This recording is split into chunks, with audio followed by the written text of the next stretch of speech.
Kalau dibilang berapa lama kita ngejalanin kelas, kita ngejalinnya udah hampir 6 tahun.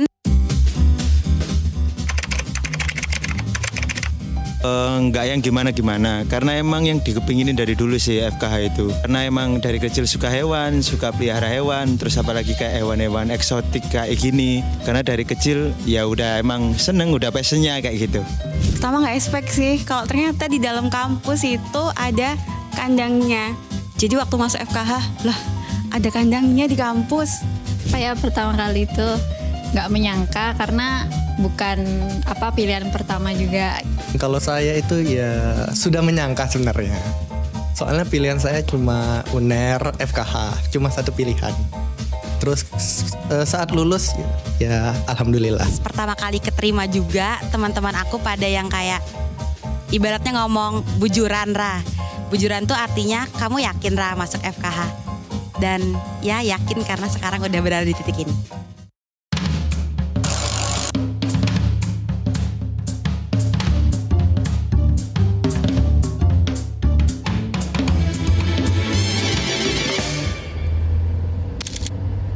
Jadi dulu itu gini, sebenarnya saya itu udah masuk ke Fakultas Kedokteran Hewan, ada di salah satu universitas lah. Nah waktu itu akreditasinya itu masih B lah, sedangkan di UNER ini udah A lah. Makanya itu saya waktu itu langsung pindah ke UNER. Terus ada beberapa kayak fasilitas penunjang juga yang memungkinkan saya untuk belajar untuk lebih kayak RSHP yang mumpuni, terus lab-lab yang juga mumpuni, terus menurut saya dosen-dosennya juga mumpuni lah di bidangnya masing-masing.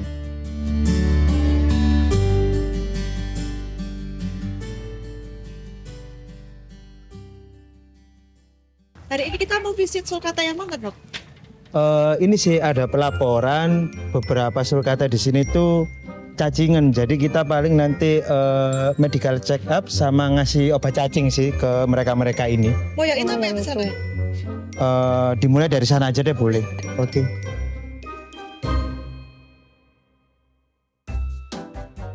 Menurut saya hewan eksotik itu satwa liar yang akhir-akhir ini didomestikasi oleh manusia atau yang udah lazim dipelihara manusia kayak gitu.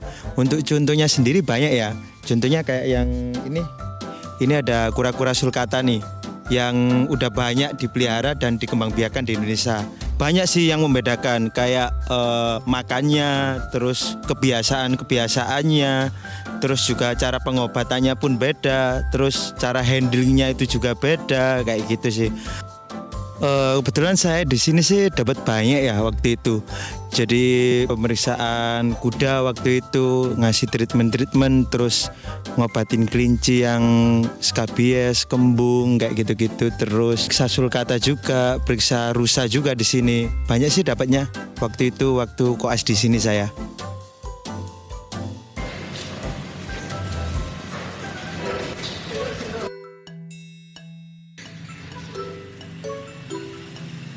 Kenapa sapi ini kita? Iki lho Dok, sapiku Dok. Kok gak meteng Dok? Wis 5 bulan disuntik kok sampai saiki kok ketan gak meteng di Dok. Piye Dok? Ya nanti tak periksain dulu ya Pak ya. Nanti tak rektali dan tak coba IB mana. Iya Dok, sampean dulu Dok. Gak boleh Dok. Tak periksa darahnya sopono ono penyakit liani. Nggih Dok. Sejak kecil saya sering mengikuti orang tua saya untuk melakukan keswan atau pengobatan kepada hewan-hewan ternak milik masyarakat. Sehingga sejak saat itu saya memiliki motivasi untuk dapat menggeluti di bidang ternak besar ini. Karena di daerah saya terdapat banyak warga yang memiliki ternak-ternak, khususnya ternak besar. Ternak besar ini yang mencakup seperti hewan sapi, kuda, kambing maupun babi. Biasanya yang dilakukan adalah yang pertama pemeriksaan kesehatan dan pengobatannya, yang kedua pemeriksaan kebuntingan dan pelaksanaan IB.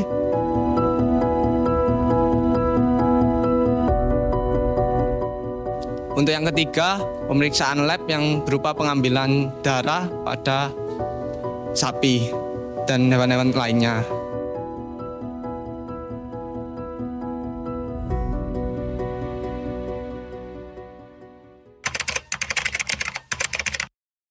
Ya ada senangnya pastinya karena masuk FKH. Kedua tantangan juga sih karena pastinya ya laporannya banyak, tugasnya banyak. Terus waktu maba belum apa-apa udah suruh bikin kadaver. Baru pertama kali ngerasain deket-deket sama formalin, jadi perih banget di mata. Apalagi ya, udah sih banyak kan yang seneng karena banyak ketemu teman baru. Dalam mengatasi permasalahan di FKH yang memiliki ranah yang cukup luas, di mana banyak bidang yang harus dipelajari, biasanya saya melakukan diskusi dengan teman-teman saya yang memiliki minat di bidang lain selain ternak besar seperti pada bidang klinik, perunggasan maupun satwa liar. Sehingga dalam diskusi tersebut saya mendapatkan teman yang dapat mensupport saya dalam menyelesaikan permasalahan di FKH ini. Lebih banyak sukanya, apalagi kan kalau ditemani seseorang yang bikin kita bahagia terus gitu.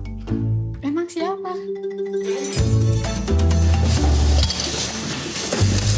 Sorry aku terlambat. Kamu kebiasaan, udah aku siapin glove-nya. Oh iya, makasih ya. Saya taunya dokter hewan tuh ya yang praktek di klinik seperti dokter manusia pada umumnya, cuman pasiennya ini hewan. FKH itu sangat banyak bidangnya. Contohnya aja ada hewan kecil, hewan besar, perunggasan, ataupun yang emang meneliti tentang daging, peneliti atau tenaga pengajar, dan juga laboratorium. Jadi di lab Kesmavet ini ada beberapa uji yang bisa dilakukan untuk mengecek susu. Yang pertama itu ada uji berat jenis susu, itu untuk mengecek pertama kali nutrisi susu. Lalu yang kedua itu ada uji kesegaran susu, jadi untuk mengecek apakah susu tersebut itu fresh atau sudah basi. Lalu yang ketiga itu ada uji bakteri susu, terutama untuk dihitung kadarnya apakah nanti susu ini tuh layak untuk diedarkan atau tidak.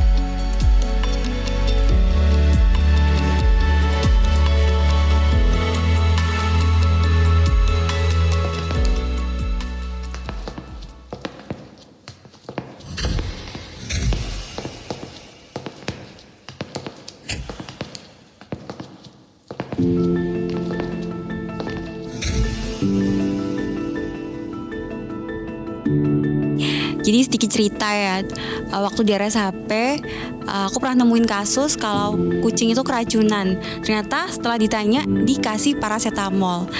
Arti yang kita tahu kalau obat-obatan hewan sama manusia itu kan beda, jadi nggak sembarangan bisa dikasih.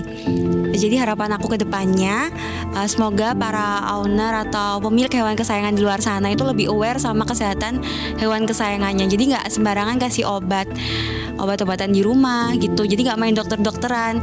Nah kalau udah tahu hewan kesayangannya sakit, harusnya segera dibawa ke rumah sakit agar ditangani sama dokter-dokter yang kompeten.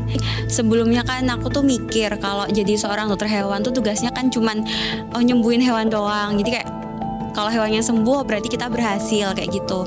Tapi ternyata setelah terjun langsung sering ke dunia masyarakat lewat PKL, lewat magang, lewat rotasi di klinik ini, stase klinik ini, jadi aku tuh ngerti gimana arti peran seorang dokter hewan sebenarnya. Jadi selain kita nyembuhin hewannya tadi, kita juga jadi harus belajar untuk menyampaikan apa sih sebenarnya yang dirasakan hewan itu ke ownernya. Jadi yang dibutuhkan sebenarnya apa. Jadi kita kayak harus lebih kasih pengertian ke owner itu.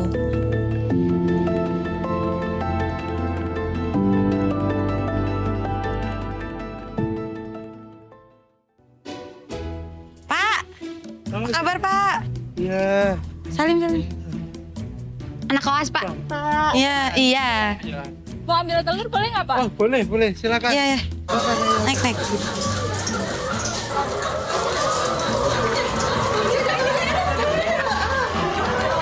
Ini gimana dok? Ini ayam saya buatannya produksinya turun dok. Iya. Ya udah, ini kita ambil darah aja kali Pak ya. Ya. Jadi kita periksa terus nanti kita suntik vitamin. Ya dok, pokoknya biar bisa produksi tinggi dok. Ini anak-anak rame Pak. Nggak apa-apa ya Pak diambil telurnya. Oh dibawain katanya nanti. Iya. Kita ambil barangnya dulu di situ ya, alatnya. Fungsinya buat masyarakat sendiri di perunggasan ini adalah tujuannya memberikan makanan yang seperti kita tahu bahwa ayam dan telur adalah produk yang paling sering diminati oleh masyarakat. Jadi tujuannya kita mau memberikan hasil olahan dari bidang perunggasan yang terbaik, yang baik kualitasnya untuk masyarakat. Untuk belajarnya sendiri di perunggasan ini kita belajar banyak hal seperti cara memilih daging yang baik, memilih telur yang baik, kemudian tentang penyakit-penyakit yang ada di unggas tersebut, dan sebanyak lagi. Kalau misalnya ditanya tentang penyakit, kalau misalnya di dokter hewan unggas itu lebih ke fokus ke preventifnya dibanding pengobatannya. Untuk langkah preventif apa saja sih yang biasanya kita lakuin di bidang perunggasan? Itu biasanya ada biosafety dan biosecurity, dan yang lainnya juga ada vaksinisasi rutin dan menggunakan pakaian yang memang khusus untuk di kandang. Kenapa kita sangat-sangat ketat di bidang perunggasan? Karena ayam adalah hewan yang sangat rentan terhadap penyakit. Kenapa hal itu rawan banget? Peternak itu nggak mungkin melihara 1 atau 2 ayam aja. Pasti sekali melihara itu bisa sampai ribuan, bahkan puluhan ribu. Jadi apabila ada 1 ayam yang sakit, akan sangat cepat tersebarnya ke ayam-ayam yang lain. Dan itu yang bikin bahaya untuk peternakan tersebut.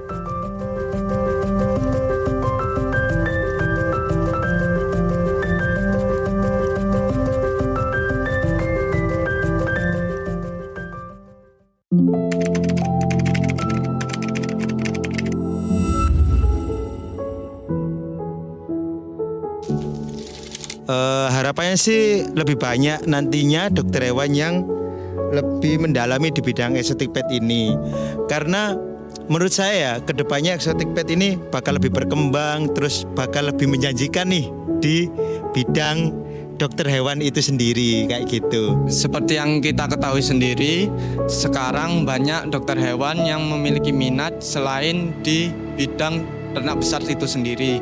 Sehingga saya berharap untuk generasi selanjutnya dapat memiliki minat khususnya pada bidang ternak besar, karena potensi di Indonesia sendiri memiliki bangkan dan perlu pemerataan dokter hewan di seluruh Indonesia.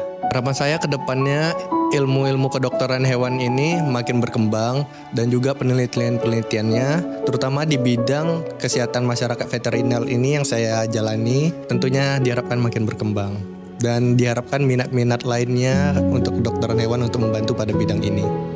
Kalau saya berharap semakin banyak ya generasi-generasi selanjutnya itu yang menyadari bahwa bidang kerja dokteran itu bukan hanya di ranah praktisi saja, ada juga seperti yang kami lakukan yaitu di laboratorium kesehatan masyarakat veteriner.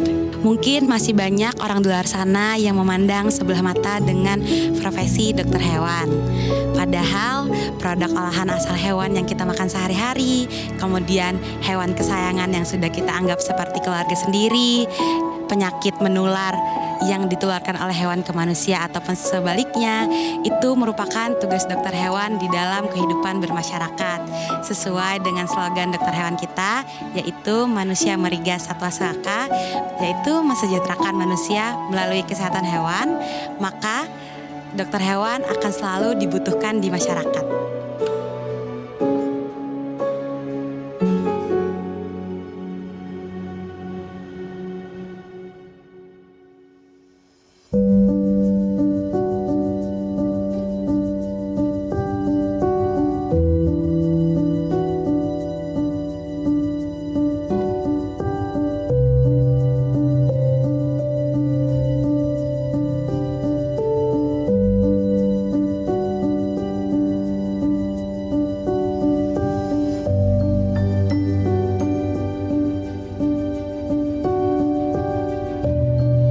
Pertama, karena jauh kita selalu was-was dan kita sangat terharu dia bisa melalui itu semua dengan baik. dan berhasil. Pertama, bisa berguna bagi masyarakat dan lingkungan. Yang kedua, untuk bangsa dan negara.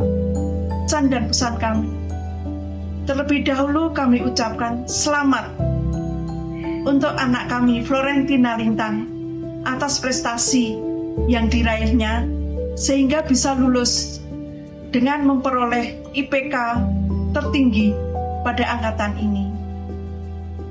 Kami juga mengucapkan selamat untuk teman-teman seangkatannya yang sudah lulus dan mendapatkan gelar dokter hewan pada hari ini. Tetaplah menjadi pelayan kesehatan hewan yang baik, rendah hati, dan berkarakter. Saya merasa bangga, saya merasa senang. Harapan kami selaku orang tua, walaupun kalian memiliki ilmu setinggi langit, iringi dengan akhlakul karimah. Tanpa akhlak yang baik, ilmu kalian akan bias. Junjung tinggi alma matermu dengan iringan akhlak yang baik, akhlakul karimah. Insya Allah akan leluasa dunia dan akhirat. Alhamdulillah, anak kami mendapatkan nilai UKOM tertinggi. Pesan kami selalu rendah hati, semangat belajar untuk menggapai cita-cita. Harapan kami semoga Ananda Elisa Dia Pratiwi menjadi dokter hewan yang berguna bagi nusa dan bangsa. Amin. Sekian. Wassalamualaikum warahmatullahi wabarakatuh.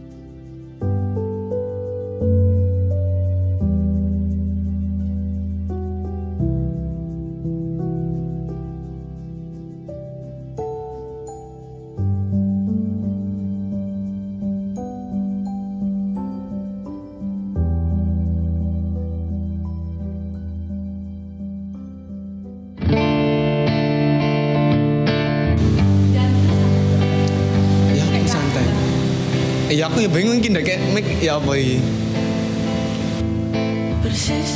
Siapa mana ini sih? Jadi bilang, iya biasanya kamu selalu telat bawa susunya. Padahal aku tuh udah siap di lab, udah nyiapin alat, tapi kamu tuh datangnya telat mulu.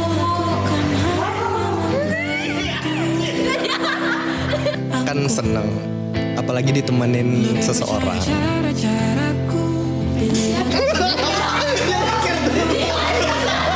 Lulus ya alhamdulillah.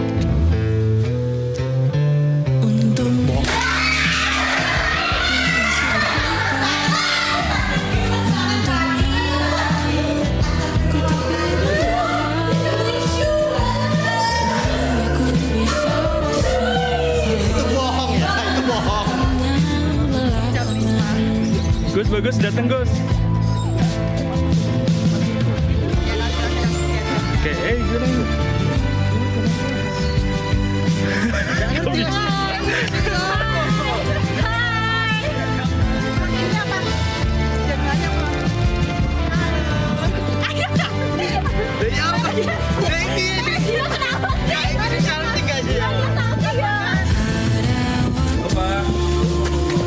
Dibantu Pak sama anak. Iya, membantu Pak.